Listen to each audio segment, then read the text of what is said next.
प्यारे साथियों नमस्कार, जय हिंद। कैसे हैं आप सभी लोग? उम्मीद करते हैं आप सभी लोग बहुत अच्छे होंगे, शानदार होंगे और ज़बरदस्त होंगे और आप सभी की पढ़ाई बहुत अच्छी चल रही होगी। तो आप सभी लोग अच्छे से पढ़िए और मन लगा के पढ़िए। जो हमारा चैप्टर चल रहा है वैदिक सभ्यता, वैदिक सभ्यता हमने कल आर्यों के बारे में पढ़ा, ठीक है मेरे भाई। उसमें जो मुख्य मुख्य पॉइंट थे उसको पढ़े और आज एक पॉइंट और आ गया है, प्रमुख ऋग्वैदिक कालीन नदियां, ठीक मेरे भाई। तो इसको आज पढ़ेंगे। इसके बाद हमारा जो रहेगा चैप्टर हमारा रहेगा वेद, ठीक है। और वेद को अच्छे समझेंगे, जो कि वेद है, वेद में ज्यादा अंदर नहीं जाएंगे, डीप मुझे इंपॉर्टेंट पॉइंट पढ़ना है और अच्छे समझेंगे, जिससे कि क्वेश्चन वहां से बन जाते हैं कभी कभी। तो आप सभी लोग मजाक में मत लीजिएगा कि ऐसे पढ़ा रहे हैं। तो आप सभी लोग अच्छे से पढ़िए और अच्छे से जुड़े रहिएगा। तो हमारा आज है प्रमुख ऋग्वैदिक कालीन नदियां। तो सबसे पहले जो हमारा है प्रमुख ऋग्वैदिक कालीन नदियां, इधर पहले लिख देंगे प्राचीन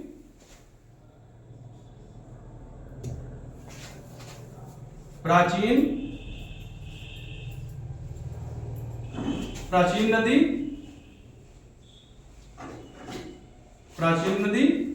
और इधर लिख देंगे आधुनिक नदी। इसे नया भी बोल दीजिए, ठीक मेरे भाई। तो हमारा जो सबसे पहले है सिंधु। तो सिंधु पहला क्या है मेरे भाई? सिंधु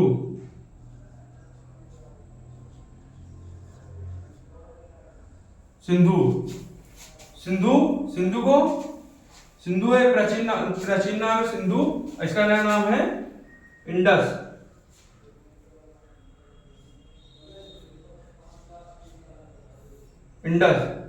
ठीक मेरे भाई। और दूसरा क्या है मेरे भाई? दूसरा है शतुद्री, जिसे आज हम सभी लोग क्या बोलते हैं मेरे भाई? आज हम सभी लोग उसको सतलज बोलते हैं। कौन सी नदी बोलते हैं मेरे भाई? सतलज बोलते हैं। शतुद्री, ऐसा हम लोग क्या बोल देते हैं? सतलज नदी।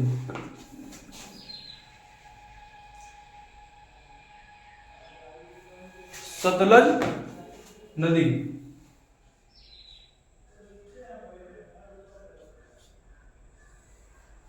नदी। ठीक मेरे भाई। इसके बाद क्या है मेरे भाई? इसके बाद क्या है? विपाशा, जिसे आज हम सभी लोग बोलते हैं व्यास नदी।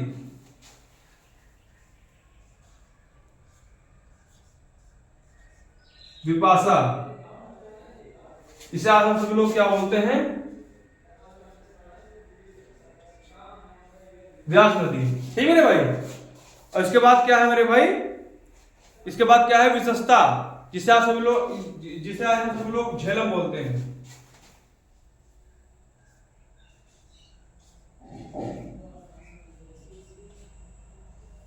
वितस्ता, इसे आज हम सभी लोग क्या बोलते हैं? नया नाम क्या है इसका? झेलम।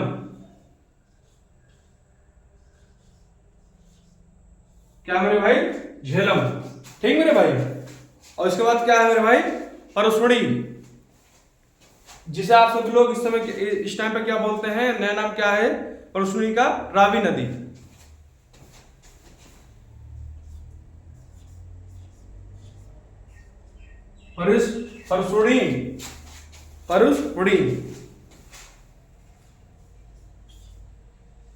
परसुड़ी, इसे क्या बोलते हैं आप सभी लोग इस समय? इसे बोलते हैं रावी नदी। क्या बोलते हैं मेरे भाई? रावी नदी बोलते हैं, ठीक मेरे भाई। इसके बाद क्या है मेरे भाई? अश्विनी, जिसे आज टाइम क्या बोलते हैं?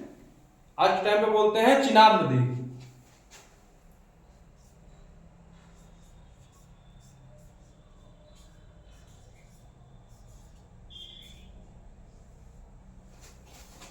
इसे क्या बोलते हैं आज के टाइम पे?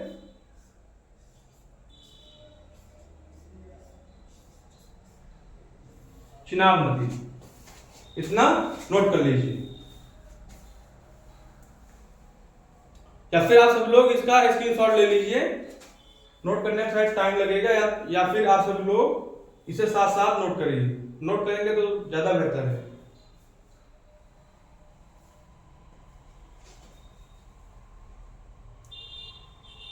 इसके बाद लास्ट हमारा बच जाता है सदानीरा, जिसे आज के टाइम पे क्या बोला जाता है, गंडक। इसे इरेज कर लेते हैं।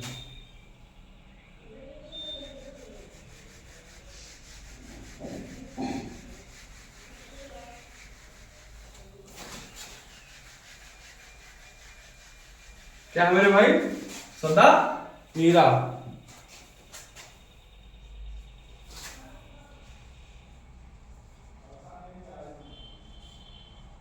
सदा नीरा, इसे आज टाइम क्या बोलते हैं,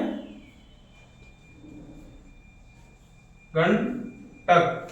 ठीक है मेरे भाई, बस इतना ही था। और ये इंपॉर्टेंट है, ये क्वेश्चन बन जाते हैं कभी कभी। ठीक है मेरे भाई, क्वेश्चन बन जाते हैं कि जो सतलज नदी है इसका पुराना नाम क्या है या प्राचीन नाम क्या है, तो इसे बोल देते हैं शतुद्री नदी। ठीक मेरे भाई। और क्वेश्चन बन जाता है व्यास नदी जो है इसका प्राचीन नाम क्या है, तो इसे क्या बोलते हैं, विपाशा नदी। ठीक मेरे भाई, तो ऐसे क्वेश्चन बन जाते हैं आप सभी के लिए।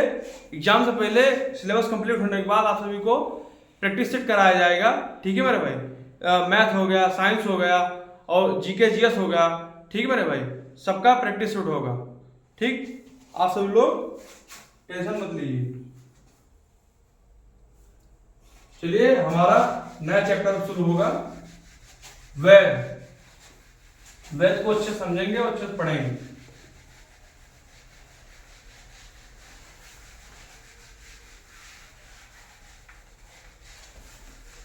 ठीक मेरे भाई, क्या है मेरा नया चैप्टर, वेद।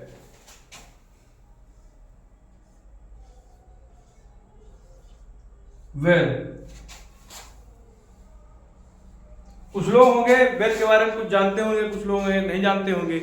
तो आज हम अच्छे से पढ़ेंगे वेद। वेद 4 प्रकार के होते हैं। वेद 4 प्रकार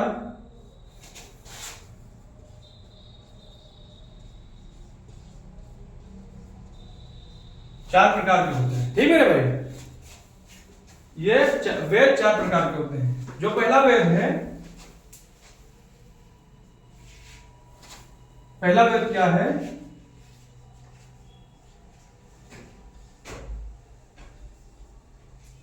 ऋग्वेद। उसके बाद दूसरा वेद क्या है मेरे भाई, सामवेद।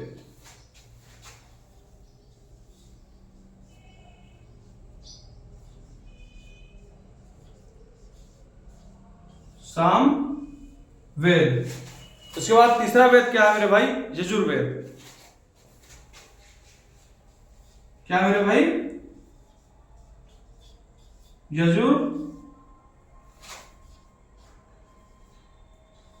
क्या मेरे भाई, यजुर्वेद। इसके बाद क्या है मेरे भाई, अथर्ववेद। चौथा क्या है मेरे भाई,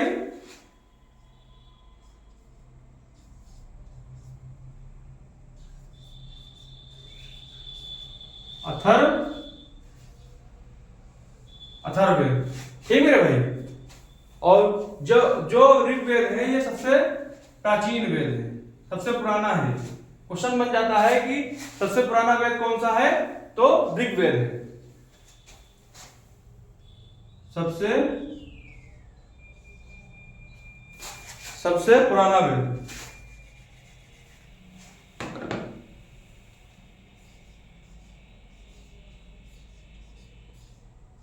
सबसे पुराना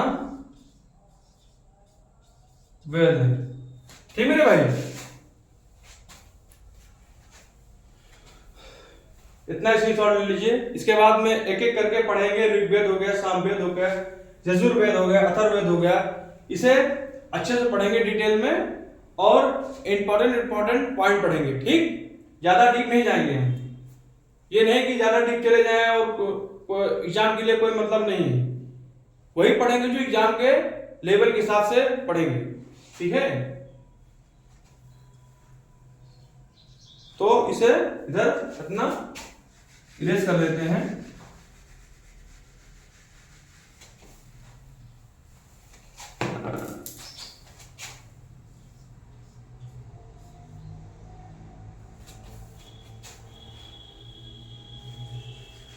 तो हम सबसे पहले पढ़ेंगे ऋग्वेद के बारे में।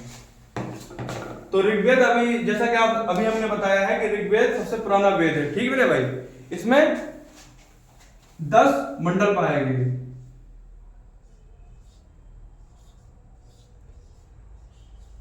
10 मंडल है, ठीक है भाई। और इसमें सूक्त 1028 है, सूक्त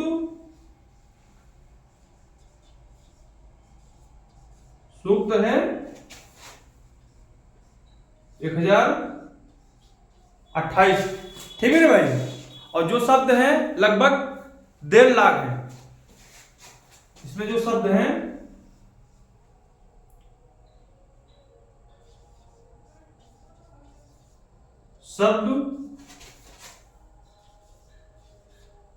लगभग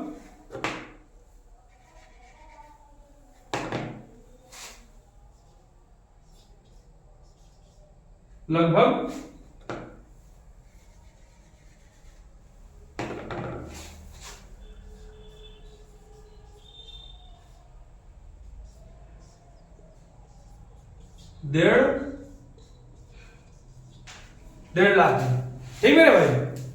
इतना समझ में आया।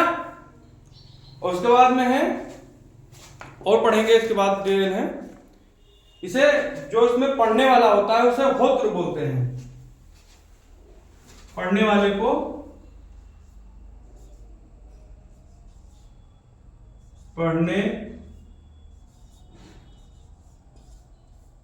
को होत्र या होता बोलते हैं, होत्र या होता बोलते हैं, ठीक है भाई। और इसके बाद हम पढ़ेंगे मंडल, ठीक है मेरे भाई। इसमें जो मंडल है, इसमें तो 10 मंडल हैं, तो 10 मंडल हमें नहीं पढ़ना है। इसमें जो प्रमुख मंडल है उसे पढ़ेंगे। जैसे हो गया गायत्री मंत्र, गायत्री मंत्र कौन से मंडल से लिया गया, तो ये सब पढ़ेंगे, ठीक मेरे भाई। ज्यादा मतलब पूरे मंडल नहीं पढ़ना है। पूरे मंडल क्यों पढ़े भाई, जो इंपॉर्टेंट वही तो पढ़ेंगे और वहां से क्वेश्चन बन जाते हैं। और जो भी पढ़ाएंगे तीसरा मंडल जो जिसमें पाया गया गायत्री मंडल, गायत्री मंत्र जो पाया गया, ये बहुत इंपॉर्टेंट है, ये क्वेश्चन आया है, ठीक मेरे भाई। तो इतना आप सभी लोग नोट कर लीजिए या फिर स्क्रीनशॉट ले लीजिए। जो भाई हमारे नोट कर रहे हैं बहुत अच्छा है।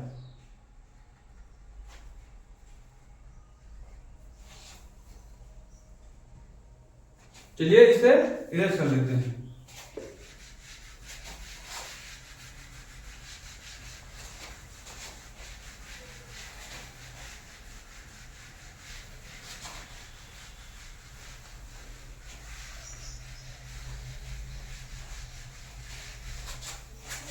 इसमें पढ़ेंगे मंडल,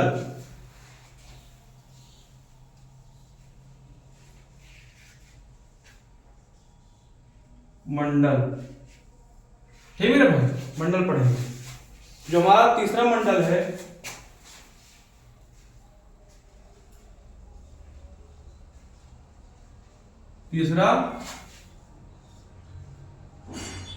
तीसरा मंडल, इसमें गायत्री मंत्र पाया गया, गायत्री मंत्र है इसमें, ठीक है भाई। जो तीसरा मंडल है इसमें गायत्री मंत्र है। और चौथा मंडल जो है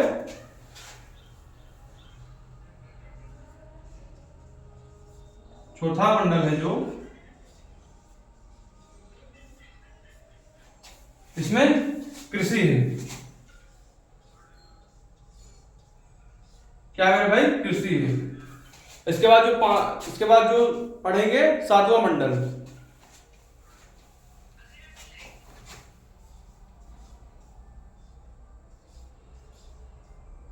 सातवां मंडल। इसमें दशराज का युद्ध मिला है, दशराज का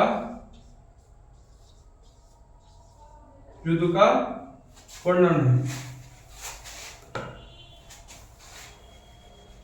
दशराज युद्ध का वर्णन है इसमें।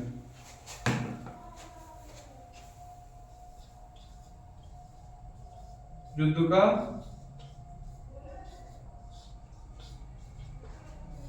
वर्णन है, ठीक है भाई। इसके बाद है आठवां मंडल।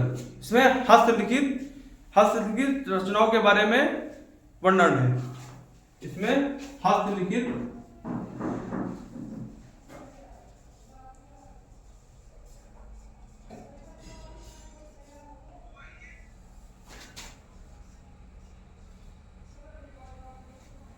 रचनाओं के बारे में वर्णन है।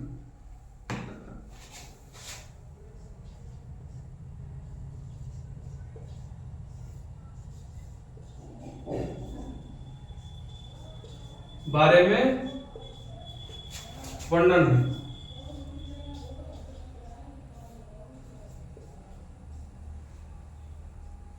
ठीक है भाई, इसमें हस्तलिखित रचनाओं के बारे में वर्णन है।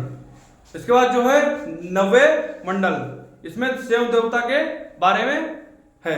ठीक है मेरे भाई, इसमें सोम देवता के बारे में वर्णन है।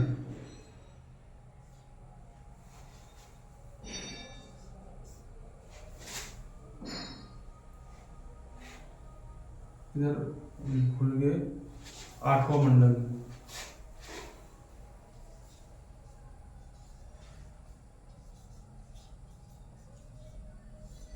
आठवां मंडल भूल गए थे भाई, सॉरी। इसमें आठवां मंडल भूल गए थे लिखने के लिए।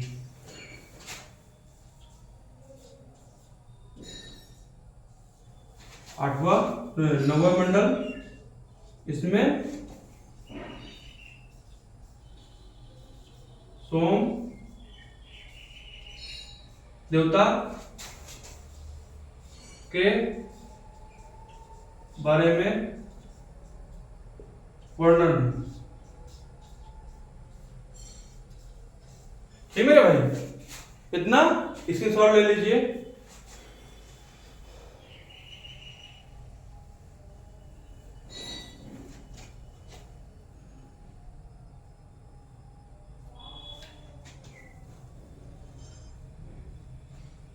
हो गया होगा, उम्मीद करते हैं।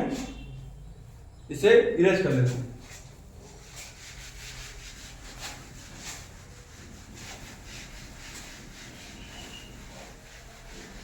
इसके बाद हमारा जो लास्ट है मंडल 10वां, उसे पढ़ लेंगे।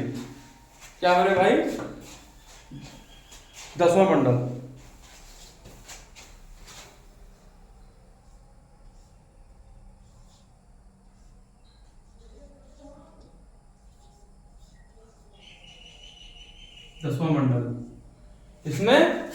इसमें जाति व्यवस्था के बारे में वर्णन है। क्या मेरे भाई, जाति व्यवस्था के बारे में वर्णन है। इसमें जो पहले हो गया ब्राह्मण हो गया, क्षत्रिय हो गया, वैश्य हो गया, शूद्र हो गया, तो इसके बारे में वर्णन है इसमें। तो पहले लिखेंगे ब्राह्मण।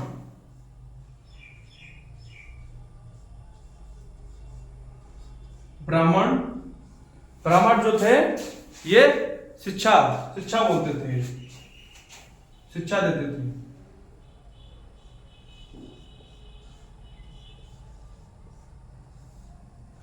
और इसके बाद है क्षत्रिय, जो कि रक्षा करते थे।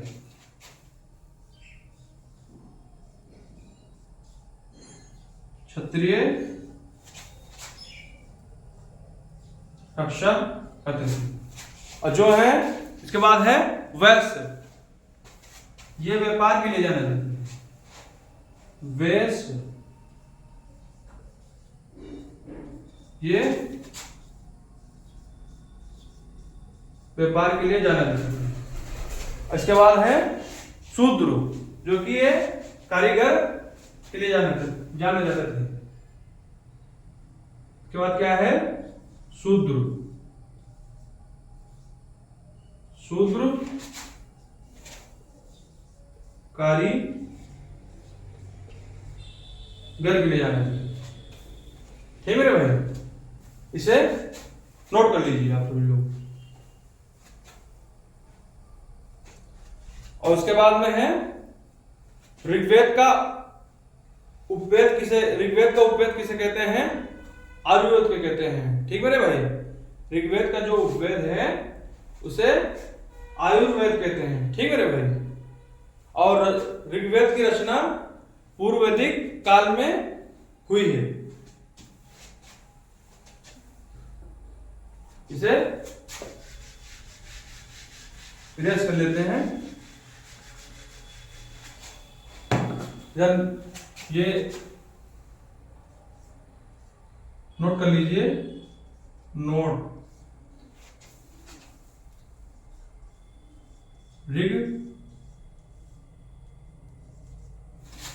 ऋग्वेद का उपवेद किसे कहते हैं मेरे भाई, आयुर्वेद को कहते हैं। आयुर्वेद को कहते हैं। ठीक मेरे भाई, और इसमें ऋग्वेद की रचना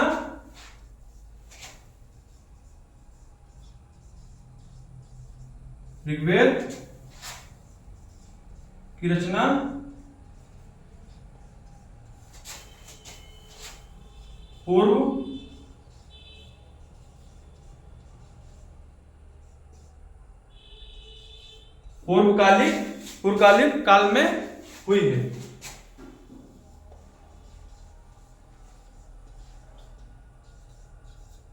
पूर्वकालिक काल में हुई है।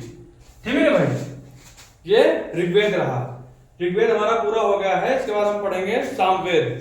ठीक है भाई, इसके बाद क्या पढ़ेंगे मेरे भाई, सामवेद। इसे नोट कर लीजिए इतना। इसके बाद हमारा क्या है, दूसरा सामवेद।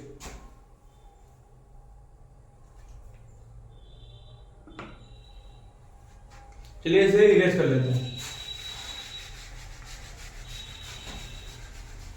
इसके बाद क्या है मेरे भाई, सामवेद।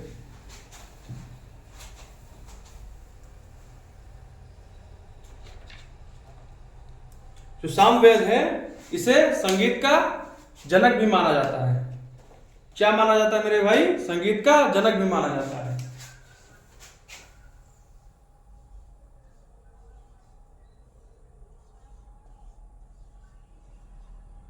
सामवेद, इसे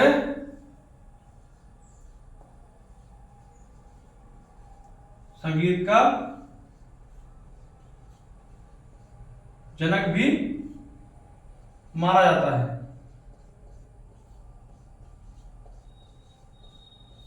ठीक है भाई, और जो सामवेद में स्वरों का पहला प्रयोग सामवेद में ही हुआ है। जो स्वरों का पहला प्रयोग सामवेद में ही हुआ है। इसमें लिखेंगे स्वरों का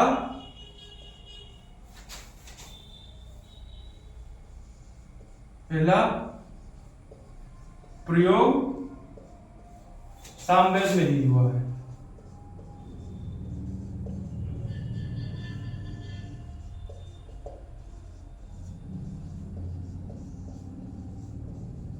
ठीक है भाई, जो स्वरों का प्रयोग सामवेद में ही हुआ है। और इसके बाद इसका जो उपवेद है उसे बोलते हैं गंधर्ववेद। इसका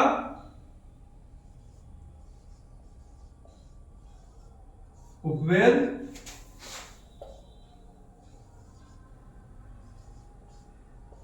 गंधर्ववेद बोलते हैं। ठीक है मेरे भाई, क्या बोलते हैं मेरे भाई, गंधर्ववेद बोलते हैं। गंधर्ववेद बोलते हैं। ठीक है मेरे भाई, और इसमें जो संकलन करता था भरत मुनि माने जाते हैं।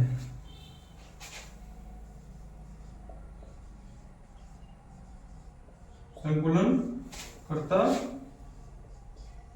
कौन है मेरे भाई? भरत मुनि। कितना? सामवेद में है। इसे आप सभी लोग नोट कर लीजिए। इसके बाद पढ़ेंगे हम यजुर्वेद।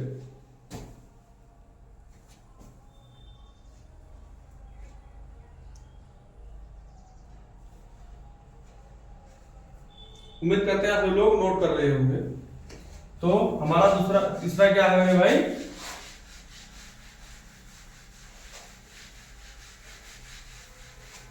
तीसरा क्या है मेरे भाई? यजुर्वेद।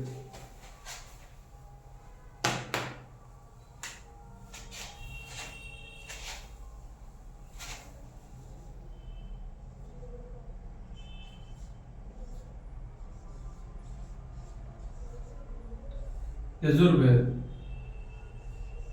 ठीक है भाई। हमारा क्या है? यजुर्वेद। इसके बारे में पढ़ेंगे अच्छे से, अच्छे समझेंगे। इसमें यज्ञ और कर्मकांड संबंधित हैं, ठीक है मेरे भाई। ये यज्ञ और कांड से संबंधित हैं।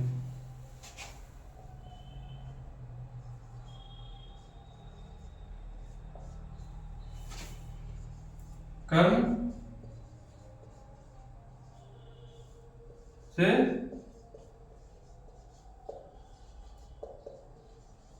संबंधित हैं, ठीक है भाई। ये यजुर्वेद यज्ञ और कर्मकांड से संबंधित है और इसमें गद और पद दोनों हैं। इसमें गद और पद दोनों हैं, ठीक है भाई। और इसमें जो इसका उपवेद है, इसका उपवेद है धनुर्वेद। इसका उपवेद है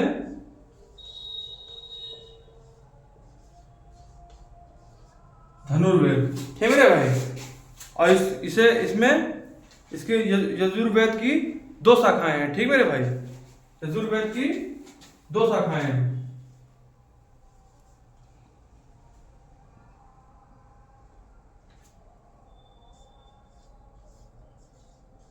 यजुर्वेद की 2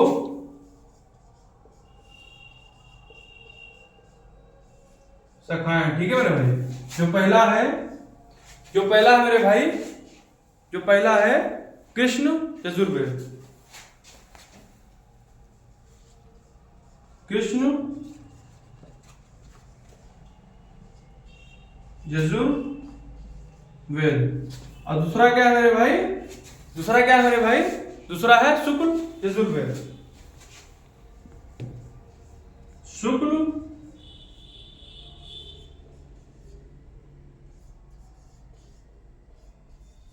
यजुर्वेद, ठीक है भाई। इतना आप सभी लोग नोट कर लीजिए। इसके बाद हमारा क्या है? लास्ट अथर्ववेद, जो कि सबसे लोकप्रिय वेद है, ठीक है भाई। इसके बाद क्या है मेरा? लास्ट अथर्ववेद, जो कि ये सबसे लोकप्रिय वेद है। इसमें जादू टोना, वशीकरण, किसी को प्रभावित करने वाले कीट, औषधि के बारे में, ठीक है भाई। चलिए इसे इरेज कर लेते हैं। इसके बाद हमारा क्या है? अथर्ववेद। क्या है मेरे भाई? अथर्ववेद।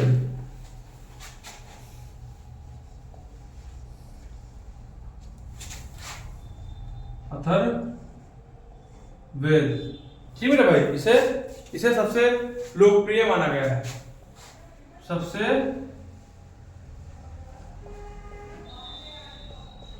लोकप्रिय माना गया है, ठीक है भाई। और इसमें जो पाया गया जादू टोना वशीकरण, इसमें जादू हो गया, टोना हो गया, वशीकरण करण हो गया, ठीक है भाई। और कृषि को प्रभावित करने वाले कीट भी इसमें हैं। कृषि को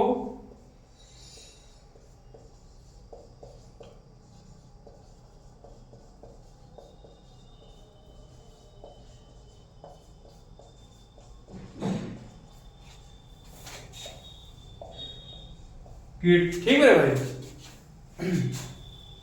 औषधि के बारे में,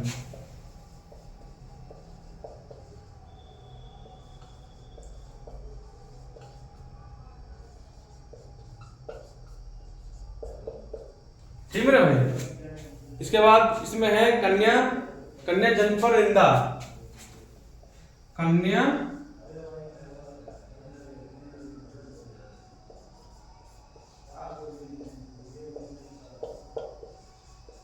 जनपरिंदा।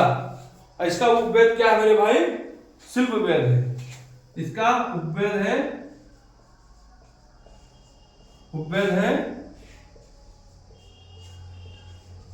शिल्प वेद। तो ये हमारा हो गया वेद। आज हमारा वेद चैप्टर हो गया। तो कल हम शुरू करते हैं महाजनपद। आज के लिए इतना मेरे भाई, और अच्छे से पढ़िए और अच्छे से समझिए, और इसका साथ साथ आप सभी लोग रिवीजन करिए। इसकी शॉर्ट ले लीजिए एक बार। इसके बाद हम वाणी को विराम देते हैं, और इसके बाद हम कल मिलेंगे। तो चलिए, आप सभी लोग अंत तक बने रहिए, और हमारा जो आर्मी डिफेंस फैक्ट्री है इसे आप सभी लोग सब्सक्राइब करिए, लाइक करिए, ठीक है, शेयर करिए। तो चलिए आज के लिए इतना ही। धन्यवाद।